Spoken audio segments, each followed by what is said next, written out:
I realize that our talents, our gifts, we were born with. Like, it was literally born with us. Like the great entrepreneurs, the creators, the inventors, a lot of things the people had already had inside of them.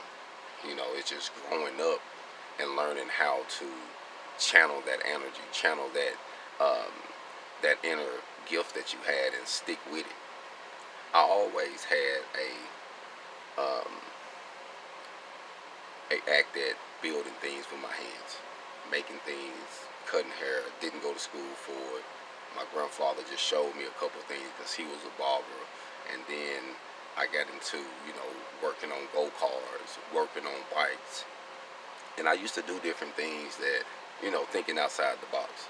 I used to make little clubhouses out of sheet metal and build forks for us. You know what I'm saying? And this is as a child. Like, I remember this, and now that I'm grown, it hits me, man, and be like, really, all of this was with me. Me being a field welder, an iron worker, a journeyman iron worker, an installer.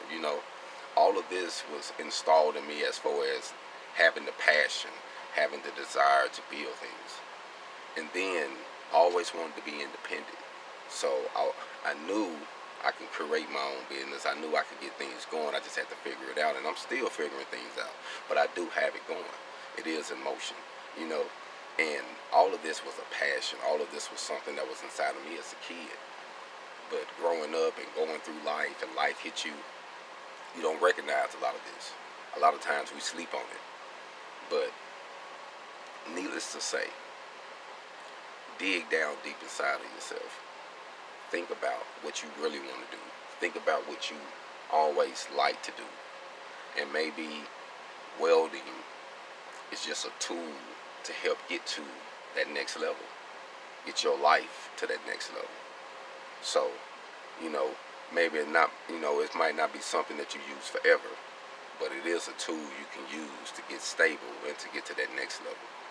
But your passion, your gifts, they was born with you. All gone.